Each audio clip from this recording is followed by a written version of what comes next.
It was no longer about survival. It was about who deserved it and who didn't. This is Project Anoxia, Chapter 9, Selection. The first formal selection was not recorded. It was agreed upon.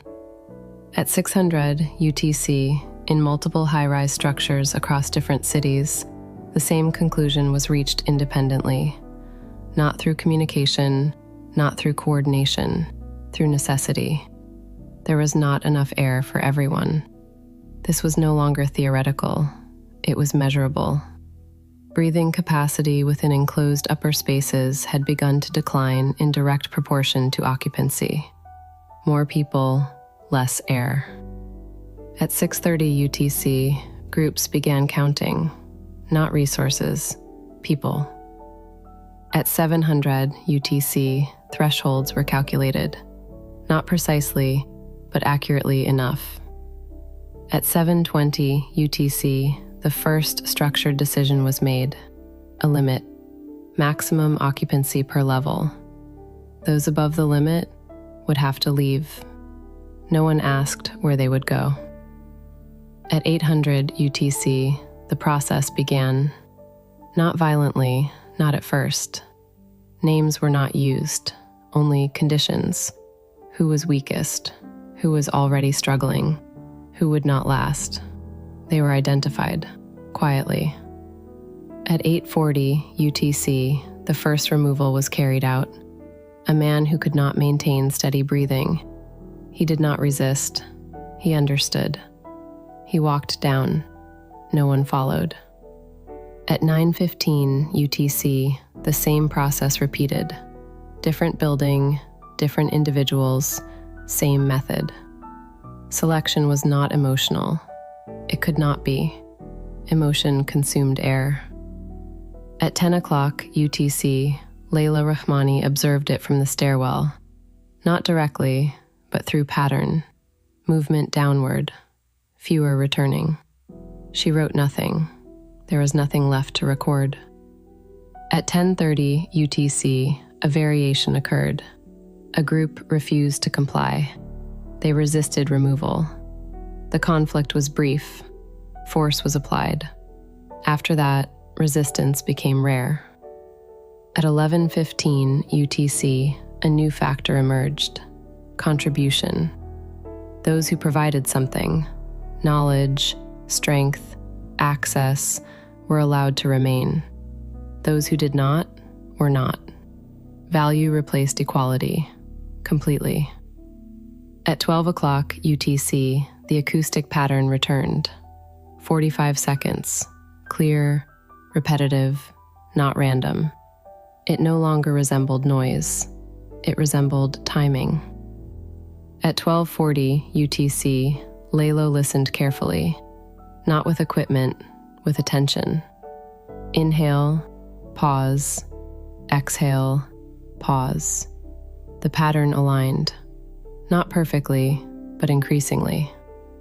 At 13:10 UTC, she wrote one line. It's regulating. She did not explain it, not even to herself. At 13:45 UTC, the first organized descent occurred. Not forced, chosen. A group decided to move down voluntarily, to reduce density above. They believed it might help. They did not return. At 14:30 UTC, upper levels stabilized briefly. Breathing eased, not comfortable, but less strained. The effect was immediate and temporary. At 1500 UTC, the realization spread. Less people, more air. At 1520 UTC, selection accelerated. Faster, more direct, no longer hesitant. At 1600 UTC, the first deliberate deception occurred. A group misidentified individuals as weak, to remove them, not for survival, for control. Power emerged, even here. At 1640 UTC, Layla received one final message. It's not killing randomly. She read it once, then again. No follow-up came. At 17:10 UTC, she looked at the pattern again. The timing, the alignment. It was not exact, but it was close enough to influence. At 17:45 UTC, she understood something she had not allowed herself to consider. This was not just environmental. It was selective, not by intention, by function. At 18:20 UTC, atmospheric levels dropped again. Upper levels felt it immediately. Breathing tightened. Selection resumed. At 1900 UTC, communication networks failed almost completely. No broadcasts, no coordination, only local decisions. At 1940 UTC, one building made a final adjustment. Half its occupants were removed. The remaining half survived longer. Not comfortably, but longer. At 2030 UTC, the pattern returned again. 52 seconds. Longer. More stable. It no longer faded abruptly. It ended precisely. At 21:15 UTC, Layla stopped resisting the thought. She wrote it down. It's synchronizing respiration. She did not know what it was, but she knew what it was doing.